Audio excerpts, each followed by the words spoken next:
I'll start sharing the screen again. So what this shows here is these different reports. Okay, so what you and here down at the bottom, you see things that impact your. Hello, good morning. I'm Good Latifat morning. Ahmed. Yeah, good morning. Thank you for joining. Yeah, so we just started now. So we were talking about 4 important reports here. So we had talked about the Marmot Review and the Griffith report yesterday.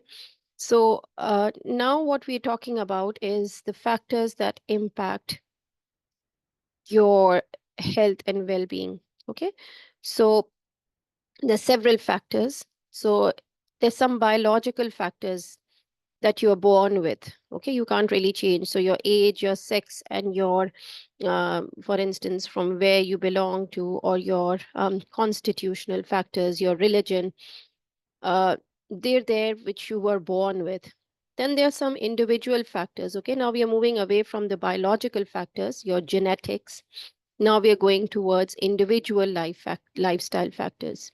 Okay, so you'll see people who are obese, you'll see people who are healthy, you're seeing people who are diseased. So there are a lot of individual lifestyle factors that impact their health and well-being. Then there's social and community networks. Okay, so a lot of social and community networks are there that impact you. Okay, so if you have a strong communication, if you have a strong society, it helps you thrive. So with COVID-19, what happened, the pandemic, there were a lot of suicidal cases. And most of those suicidal cases, it was found, was due to social isolation. Okay, the major cause of those of the reason for uh, committing suicide amongst people was that they were socially, obviously we had social isolation, and that killed them. It wasn't anything else. It was not COVID-19 itself. It was the deaths that were there because of suicide happened because of social isolation. So social and community networks matter a lot. Coming beyond that, you have your agriculture, which produces um, more food, more opportunities for jobs, education, work environment, living and working conditions. Okay, so these are then your unemployment, uh, leaves you depressed, war, water and sanitation, war also, obviously, and healthcare services and housing. All of these have have an impact on your health and well-being. Okay, and then these actually are the general socio-economic, cultural, and environmental conditions overall. So we started with individual life factors. You as an individual you have an impact on your health and well-being. However, there's a lot more in your surrounding that has an impact on you and on your well-being. Okay, so moving beyond that, we have so if you can appreciate that this is like an umbrella, so you have your biological factors here. You can't help when you're a woman, you're a man. You can't have help when you have some genetic disorders. You can't help that. But however, if these things are proper and positive, it can have a positive impact on you. Taken a lot of time on this. Anyways, key terminology. So a bit about welfare provision of community care and health, social work. And we know that the United Kingdom, it's a welfare state, and it was formed in the 20th century, but its origins can be traced back to the medieval times when we see it as a welfare state.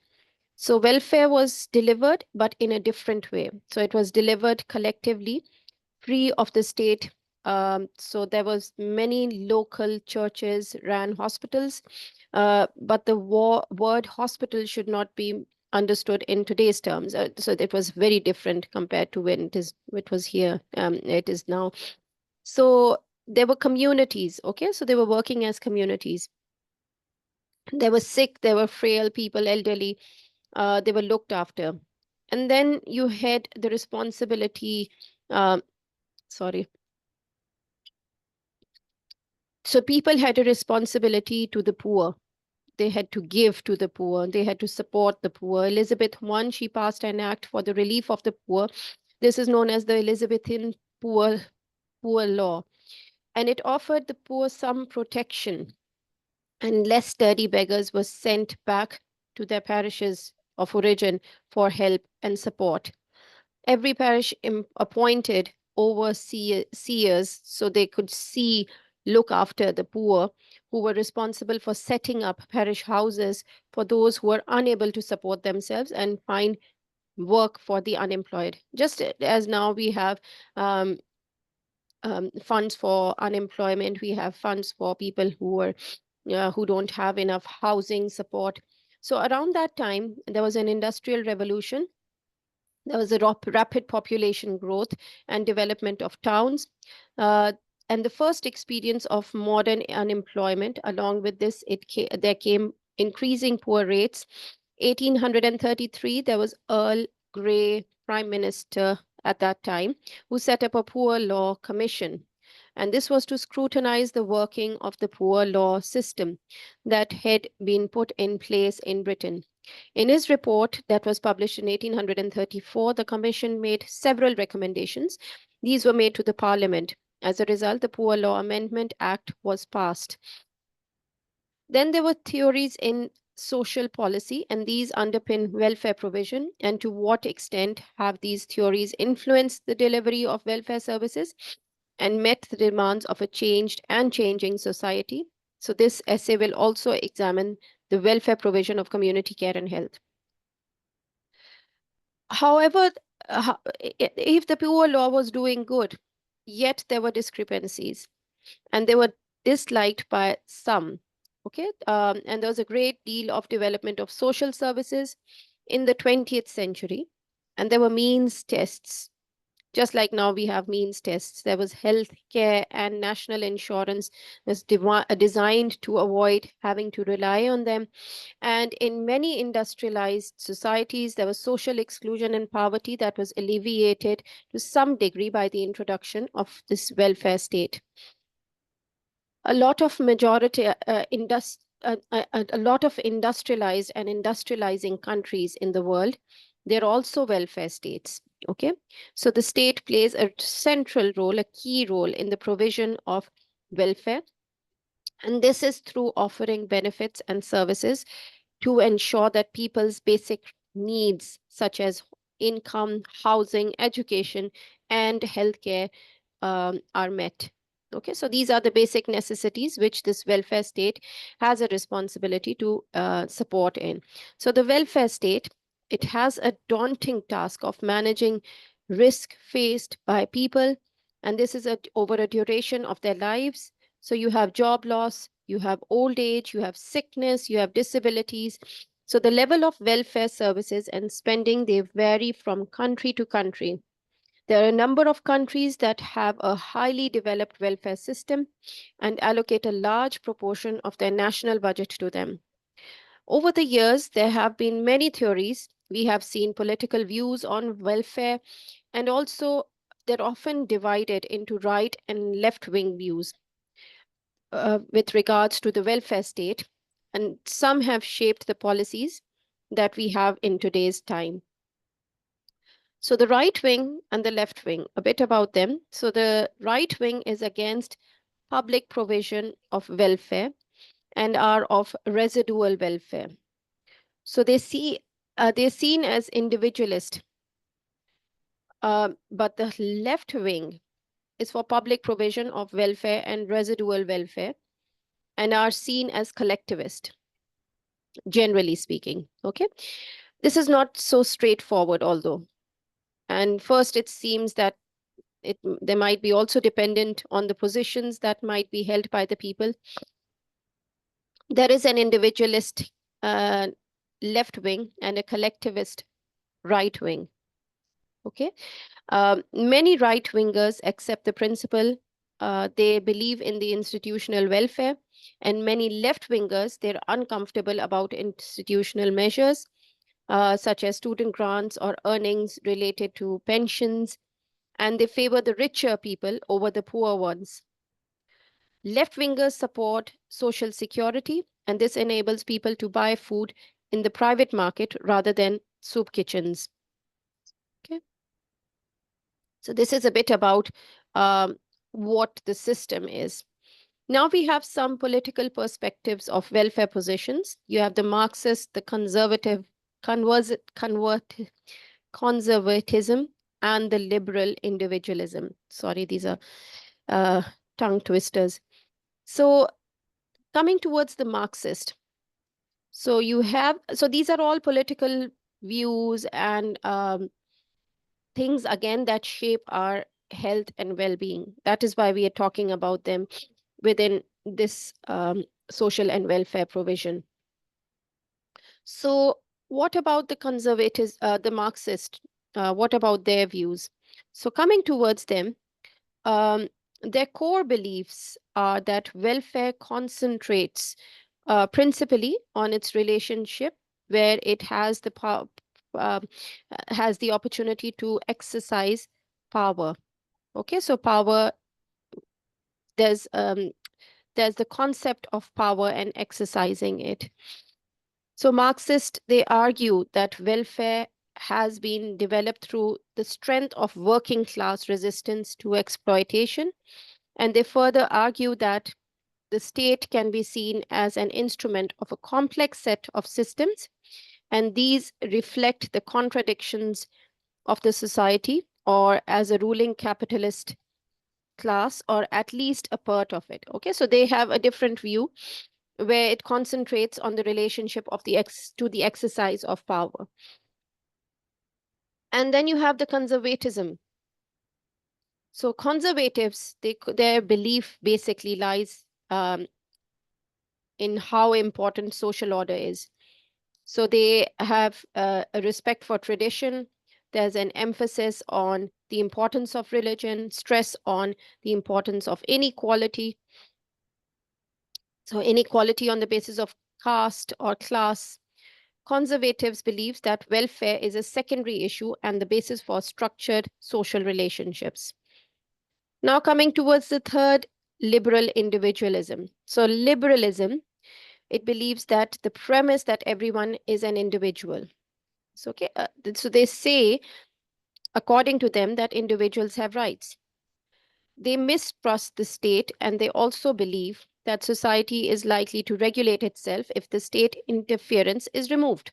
So they believe in the state not being very, very thoughtful or very constructive in their growth.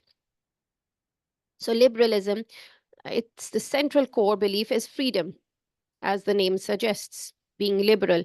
So all freedoms are not equally important. Their main values and concerns are with certain particularly important freedoms, like freedom of worship, of speech, and of assembly.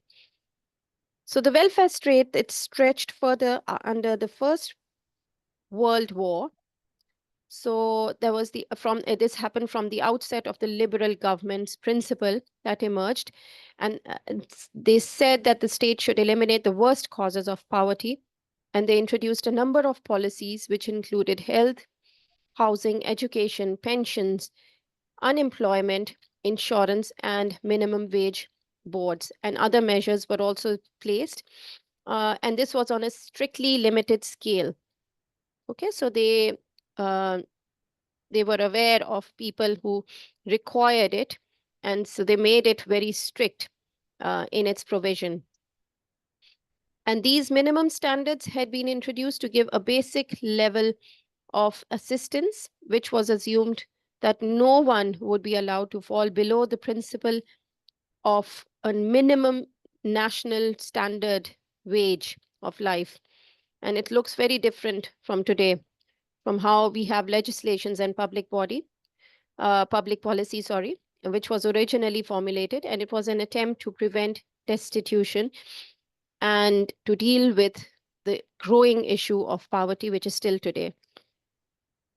1911, you had the first National Health Insurance Act, which was passed by Lloyd George, He was a liberal chancellor. And according to this, there it would it had the responsibility to ease the unsettled workforce and to raise productivity by reducing sickness absence. So there was World War I, which put a temporary halt on workers' growing militancy. So there was women workforce, which increased the factory workers, and they produced an even greater mood for change. And with the horrific suffering, the soldiers coming home from war, they were blind, they were without limbs, there were other sufferings like mustard gas poisoning. So there's a lot to deal with. In 1917, Lloyd George, who was the prime minister then, he warned that the Russian Revolution has already inspired workers across Europe. So he argued that the working class will be expecting a really new world. They will never go back to where they were before the war. And he promised a land fit for heroes. He was hoping to convince workers that life would improve without them following their Russian cousins.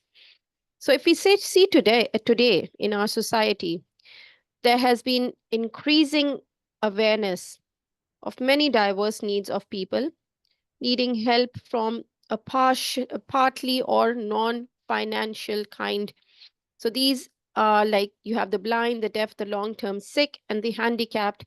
You have single-parent families, unmarried mothers, newly arrived immigrants, for instance, amongst many other problems.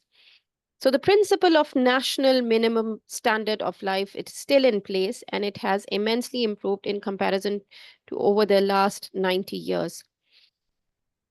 A bit about the reports that we were talking about. So you had the Beveridge Report, 1942.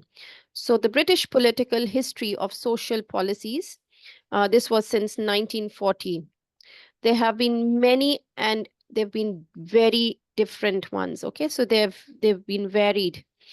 So before 1945 elections, there was some new social policies that had already been put in place. And there were three critical developments that took place during the Second World War. The early drive towards the establishment of a national health service. You had the Beveridge Report and the Butler Education Act of 1944. So coming towards the Beveridge Report, so it launched the introduction of the welfare state, and the core reforms, they included the Education Act 1944, which provided free secondary education for all children. Family Allowances Act 1945, which provided universal benefits for families with 2 or more children. The National Health Service Act 1946, which provided free and universal health care. National Insurance Act 1946, which provide the unemployment and sickness benefits. Children Act 1946, which gave local authorities to set up social work for children. So the Beveridge social insurance proposal, it involved flat rate benefit payments to the unemployed, to the widows, to the pensioners, and to the sick. This was fixed term amount for individuals, and there were additions made for dependents and no graduation, with no graduation in relation to past earnings. However, this was to be funded by flat rate contributions from the insured, their employers, and the state. Coming towards aspects of health. Okay, so on the 5th of July, 1948, there was the NHS that started the National Health Service Act 1946. So the NHS was based on principles unlike anything that had been done before in healthcare. It was a historic achievement. Okay, and at that time, majority of doctors were opposed to the idea. They believed that they would lose money as a result of it. And their true belief was that their professional freedom would be jeopardized. That is, that doctors believed that they would treat fewer private patients, and the outcome meant that they would lose out financially. To this, it was added that there was a strong belief that the NHS would not allow patients to pick their doctor. However, this was not to be the case and there were 95%, almost more than half of the medical professional who joined the NHS. There were other countries at that time that still tended to rely on insurance-based schemes. Then there was the introduction of the NHS and the family doctors, the GPs. Before this, um, the family doctors charged for their services. Okay, so whatever they had to charge, the majority of families, they were low paid and they asked for a GP as a last choice.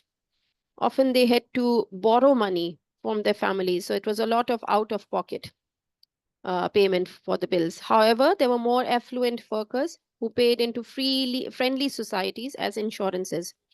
So this was again health related um, impacts, health related strategies.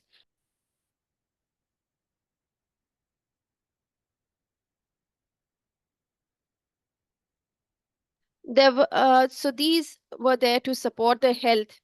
The trade unions also organized clubs.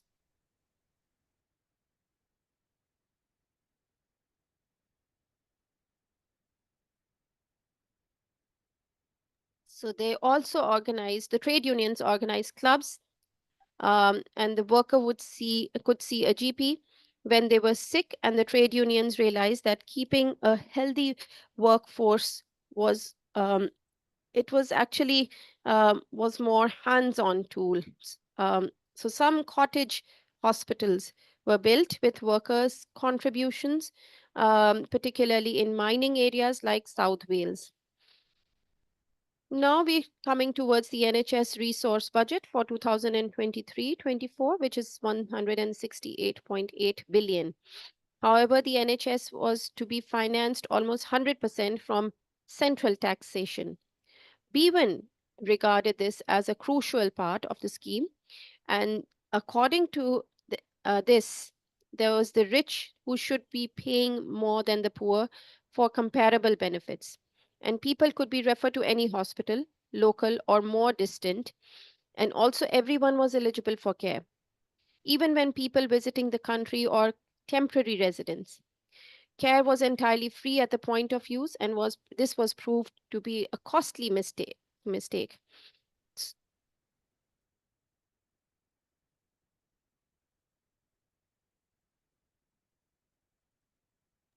So, because obviously we had a lot of influx at that time, and there was 2 million that was put aside to pay for the free spectacles, for instance, over the first 9 months of the NHS that went in the 6 weeks estimates of the cost of the NHS, and this soon exceeded.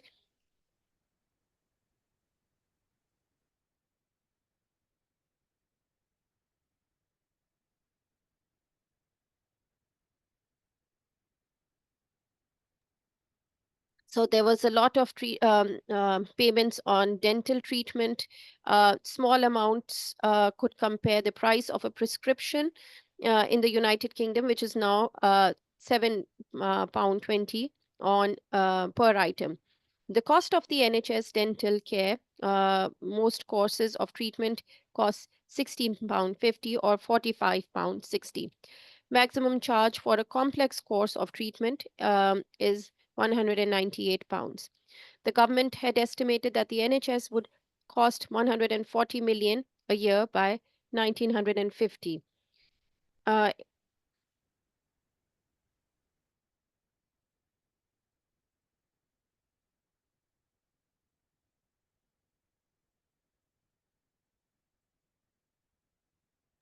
so in fact, by 1950, the NHS was costing 358 million.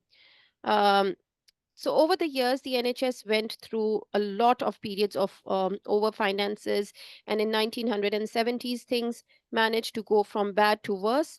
And Britain was at the grip of that could only be described by industrial unrest, and it was the decade of strikes. There were piles of rotting rubbish, something that you can see now also, unfortunately. There were oil shortages, there were winter discontent that took hold, um, because we have extremes here. of weather, of unemployment, let's say, or of let's say health issues. So the extreme health happened at that time as well. So in 1970s, there started the ongoing debate on the best way for the NHS to evolve. How do we get out of it? So there was a mind, in this mind, GPs introduced the first charter, and this was to encourage the growth of primary care in the UK. Um, sorry, to match local health authority boundaries with the new boundaries created in the local government. Okay, so there was a new system of distributing the resources of the health services more evenly, and it was also implemented in 1974. Few months later, a royal commission was appointed to look into the problem. The NHS was slowly changing its mindset, looking at people as customers and not as patients. Okay, even today you call them as service users or customers. Before the introduction of the first wave of 57 NHS trusts that came into being in 1991, and by 1995, they were all healthcare that was provided by trusts. The majority of family doctors were given budgets. These were to buy healthcare from the NHS trusts. They could also do so by buying healthcare from the private sector. This is known as the GP fund holding. Patients of GP fund holders, they were often able to obtain treatment more quickly than patients of non-fund holders. Becoming an NHS trust, this was the new future that was set to be a provider in the international market, in the internal market as well. Health organizations, independent organizations, and they had their own management competing with each other. Now coming out of health, so and the NHS, now we're talking about community care. So community care, it came into being in 1950s and 1960s. This was the result of political realism, and there was progress in understanding of mental health and the treatments now available. So this also includes social changes, civil rights campaigns, and a rise in the patient's right movement, um, moving away from the isolation of the mentally ill in old Victorian asylums towards the reintegration into the community. So they were a part of the community, they were growing with the community, and they were not separate from the community as that was the case before. And unfortunately, that is the case in so many countries, even today, where they're trapped in asylums and they have no other way to go but to die in those asylums. Um, in those places of isolation. So mental health, it's now considered as a part of universal health. So if you talk about health, it means that you have it needs to be it's not just physical health, it's mental well-being as well, spiritual well-being as well. So a lot of changes have been made even to the definition of health, even to the criteria of being healthy. So coming out of it now, um, again talking about the developments of the NHS. So what happened within the communities? So these people who were first entrapped and were just part of the asylum houses, or who were not part of the community, were now made as productive parts of the community, and they had more to say, more to contribute to the community. So during the 1960s, the populist continued to move against the big hospital institutions.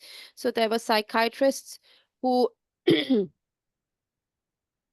who questioned traditional treatments for mental illnesses, and there were introduction of new psychotropic drugs, less side effects, and it meant people or patients could be more easily treated outside an institution, so they did not have to be admitted in an institution. So there was a former health minister, Enoch, who was dubbed by some of the who was by some as the father of community care. He argued that mental hospitals were effectively prisons, preventing people or patients returning to normal life. Paul also believed that community care would be cheaper, much cheaper than hospital care, obviously. And the new district general hospitals contributed to the reduction in the number of beds in mental hospitals from 150,000 in the mid 1950s to 80,000 in 1975, which was a huge leap. Then you had the Mental Health Act 1983 that set out the rights of people admitted to mental hospitals, and there was the introduction of legislation which could give mentally ill more, those people who were mentally unwell, they had more rights, allowing them to appeal against committal. Now coming towards Roy Griffith's report, just let me have a look at. Okay, that's fine. Yeah. So 1984, sorry. Sir Roy Griffith, he led a government inquiry into the community care after the murder of the social worker Isabel Shorts, and she had been killed by her former client. In 1998, Sir Roy Griffith's report outlined the community care. There was agenda for action, and there was the forerunner of to the Community Care Act of 1990. There was major legislation which sets out the basis for community care as we know of it today. The government invested an extra 510 million in mental health services in England. Frank Dobson, who was the then health secretary, said the extra 510 million for NHS mental health services over the following 3 years would add to the 180 million announced for social services, and this was care for the mentally ill. This would include a revision of the controversial care in the community policy. He also told the House of the Commons that mental illness was not an obscure minority concern. It affected 1 in 6 people. So of us, we are five. You five. We are 5 people. So if added, so I'm one of you. So obviously I'm a part of this group. But of us, five of us at that time it was 1 in 6. But now I think it is 1 in 4 people also. So they will have some mental illness at some time. The 700 million will be broken down with at least 500 million being earmarked within for targeted change in the way services are delivered. Around 120 million will be spent on new and effective drug therapies, and 70 million will go on towards training mental health nurses and psychiatrists, the other care and clinical staff. Okay, so there were a lot of changes that were made. The government's tried to, there was a drive to modernizing mental health services. So um, this document included a new national service framework, and it laid out guidelines, sorry for the spelling mistake, on how they can best treat people, excuse me, and it clearly spelled out the range of services needed for the mentally ill. There was a new strategy included: more mental health beds, more supported housing and hostels, more training for the health workers. There were improved services for adolescents and young people, access for mentally ill to the NHS, uh, direct helpline access to new mental health drugs, more daycare centers for the mentally ill, and more outreach teams, and a 24-hour crisis team. In the last 5 years, mental health services in England, it's going through an unprecedented change. There's a government program that has been launched to improve on the quality of mental healthcare and to improve the mental well-being of people in England. The policy has implementation guides and good practice examples. There are new horizons that shared a vision for mental health as a comprehensive initiative that will be delivered by 10 national government departments.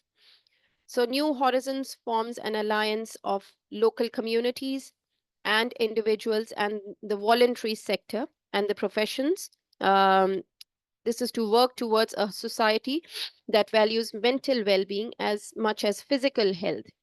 and it outlines the benefits of unlocking the benefits of uh, well-being in terms of physical health, in terms of educational attainment, in terms of employment, reduced crime, and in turn, reducing the burden of mental illness. So there's this policy timeline that I will share with you. Just have a look at it. I'm not going to go through all of these. What we will do now, because there's time constraint, it's already 45. So I'll not rush through this. There are just few slides left. So what I can do for you, I'll just send you screenshots of this. Just have a look at this. And what I want you to do is just have a look at these and go through these, and we will discuss them. What happened? Sorry. Does anyone have any questions from what we have talked already? I'm just sharing this in the chat box. Please have a look at it. Once this meeting ends, unfortunately, you will not have access to this chat box. So please have a look at this. So when we meet next weekend, Saturday, I will, so everyone, whoever joins, should be coming in with um, reading this, okay, this timeline. So we've talked a bit about it, but this is more detailed.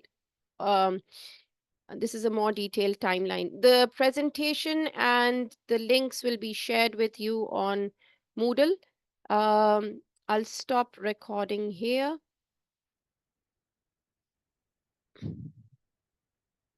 Stop sharing. Any questions?